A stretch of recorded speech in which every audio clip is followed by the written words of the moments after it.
भोजन करते हुए एक आंतरिक शांति मिलने की आशा थी।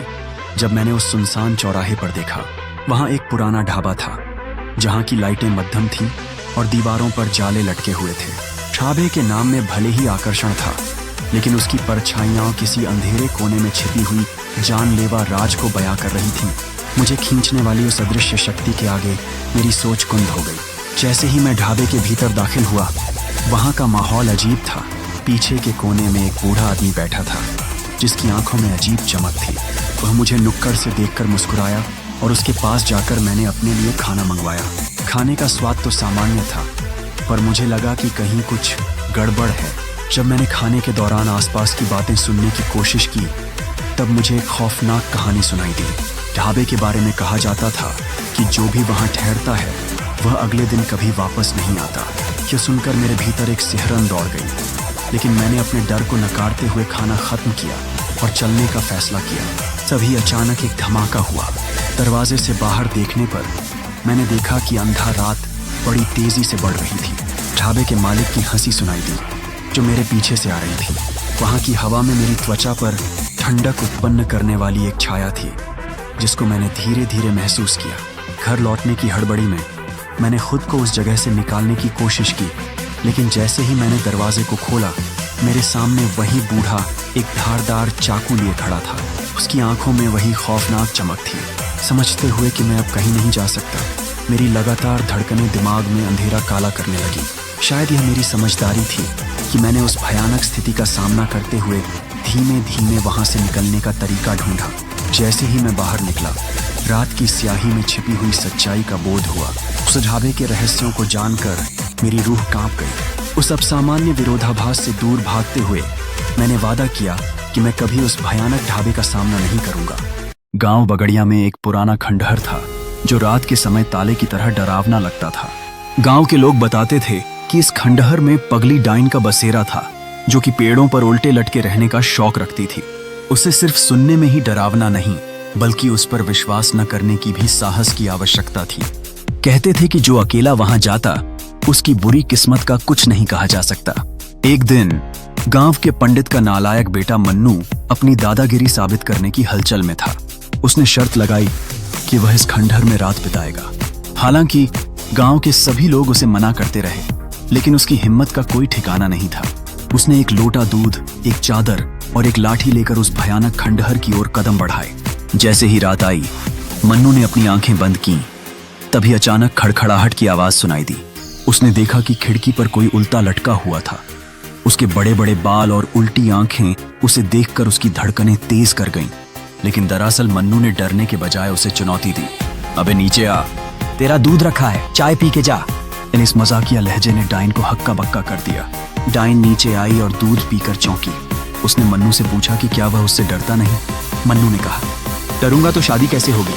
तू डाइन सही है, लेकिन चाय वाली लगती है। अब इस सरल और मजेदार जवाब ने डाइन को गदगद कर दिया।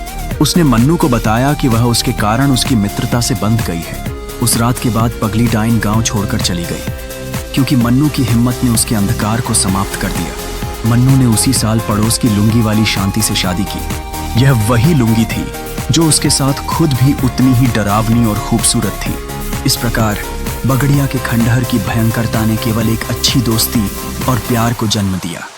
कहानी एक छोटे से गांव की है जहां लोग हर दिन सामान्य तरीके से जीते थे, लेकिन एक दिन मौत का फरिश्ता वहां आया।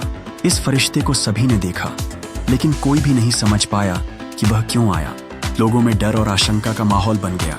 बच्चों ने अपने माता पिता से पूछा कि क्या यह सच है कि जीवन का अंत पास आ रहा है। ग्रामीणों ने आपस में चर्चा की कि क्या किसी की मौत होने वाली है। फरिश्ते का चेहरा साधारण था, लेकिन उसकी आंखों में एक गहरी उदासी छिपी थी। वह शांति से गांव में घूमता रहा, जैसे वह किसी को खोज रहा हो। अचानक गांव में किसी बुजुर्ग का निधन हो गया। ये खबर फैलते ही लोग और भी ज्यादा घबरा गए। अब हर कोई सोचने लगा कि क्या मौत का फरिश्ता उसी बुजुर्ग के साथ आया था। लेकिन कुछ दिनों बाद लोगों ने महसूस किया कि मौत का फरिश्ता एक बुराई या खतरा नहीं था, बल्कि वह जीवन और मृत्यु के चक्र का एक हिस्सा था। उसने उन्हें यह सिखाया कि मृत्यु से डरने के बजाय उन्हें अपने जीवन को पूरी तरह जीना चाहिए।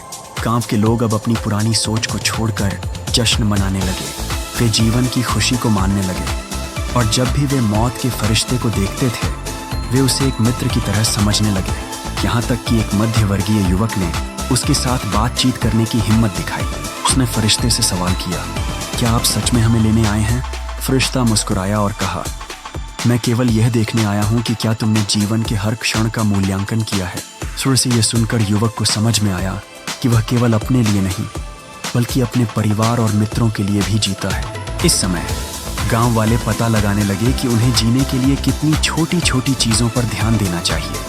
वे नए अनुभवों, प्यार और कृतज्ञता के साथ एक नए जीवन की ओर बढ़ने लगे। अंततः मौत का फरिश्ता गांव में एक प्रतीक बन गया जो याद दिलाता था कि जीवन को प्यार से जिया जाना चाहिए। गांव चंदुआ में एक औरत थी जिसे सब सूतन बाई के नाम से जानते थे। उसकी जलन ने उसे गांव की मशहूर कहानी बना दिया था। सूतन बाई हमेशा दूसरों की खुशियों से जलती रहती थी। जब भी किसी की शादी होती वह उन पर नजर रखती। जब उसकी मृत्यु हुई तो उसकी जलन मिटने के बजाय और बढ़ गई। वह एक भूत में बदल गई और हर नई दुल्हन को अपने चंगुल में लेने लगी। एक दिन गांव में एक चालाक नवविवाहित जोड़ा आया जो सीधे शहर से आया था। उनकी शादी बिल्कुल नई थी और दुल्हन एक तेज, स्मार्ट महिला थी जो अपनी बातें खुलकर कहने में कोई संकोच नहीं करती थी। पहली रात ही सूतन बाई अपनी हौसले के साथ आई। उसने दुल्हन के बाल पकड़ लिए और चीखती हुई बोली, मैं सूतन हूं, तुझे चैन से जीने नहीं दूंगी। परंतु दुल्हन ने सूतन बाई को देखकर डरने के बजाय बड़ी हिम्मत दिखाई। उसने कहा, अबे सूतन हो या सुतली बम, बाल छोड़, मेरी शादी में नाचने नहीं आई, अब क्यों आई है? फिर उसने झाड़ू उठाई और भूत की धुलाई शुरू कर दी।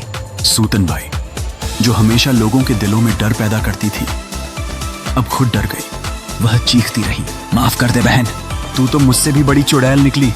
इस अप्रत्याशित प्रतिक्रिया ने सूतन बाई को हताश कर दिया। दुल्हन की हिम्मत देखकर सूतन बाई का डर थोड़ी देर के लिए गायब हो गया।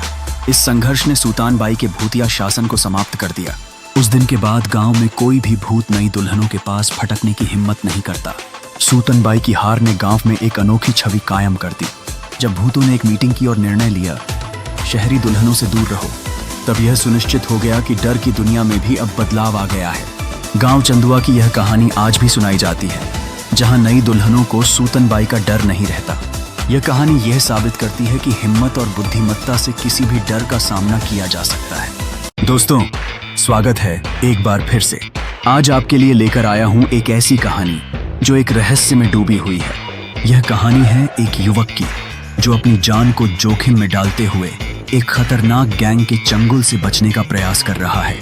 वह युवक दिल्ली से अपने बड़े परिवार को छोड़कर मुक्तेश्वर के अपने पुरानी घर की ओर बढ़ता है, जहां उसे कांपती रात और बारिशों की झड़ी में एक अनजान यात्रा का सामना करना पड़ता है।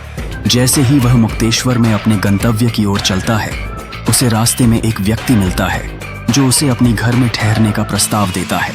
यह व्यक्ति एक स्थानीय निवासी है। वह युवक अपने गंतव्य पर सुरक्षित पहुंचने की उम्मीद में उसके साथ चलता है। लेकिन जैसे ही रात का अंधेरा गहराता है, धीरे धीरे रहस्यमयी बातें सामने आने लगती हैं। यह युवक खुद को एक ऐसे दांव में फंसा पाता है जहां न केवल उसकी जान को खतरा है, बल्कि उस अनजान व्यक्ति की पहचान भी संदिग्ध लगने लगती है। रात के समय हवाओं की सिहरन और बारिश की ध्वनि के बीच वह युवक समझ पाता है कि उसका पीछा एक दुष्ट गैंग कर रहा है जो उसे खोजने में जुटी है। एक ओर यदि वह उस अनजान व्यक्ति के साथ रहता है तो वह उसकी सुरक्षा के लिए जिम्मेदार बन जाता है, पर दूसरी ओर उसे यह समझ में आता है कि वह केवल उसे अपने जाल में फंसा रहा है। यह कहानी एक सस्पेंस थ्रिलर से भरपूर है, जिसमें दोस्ती और विश्वास को परखने का समय आ चुका है। अंत में क्या वह युवक अपने घर सुरक्षित पहुंच पाएगा या फिर वह इस खतरनाक रहस्य में और भी गहराई में धंसता चला जाएगा? तो दोस्तों, क्या आप तैयार हैं सुनने के लिए? The best one horror podcast पर इस कहानी को जरूर सुनिए। आप सभी से रिक्वेस्ट है कि जरा सी दिक्कतों में भी हमारा साथ दें और इस वीडियो को लाइक करते रहें। आपकी सहायता से हम और भी नई नई कहानियों के साथ आते रहेंगे। तो सुनिए इस रहस्यमय यात्रा के बारे में और जानिए आखिरकार यह युवक अपने अतीत से कैसे जूझता है। यह कहानी आपको सस्पेंस और थ्रिल का अनुभव कराएगी।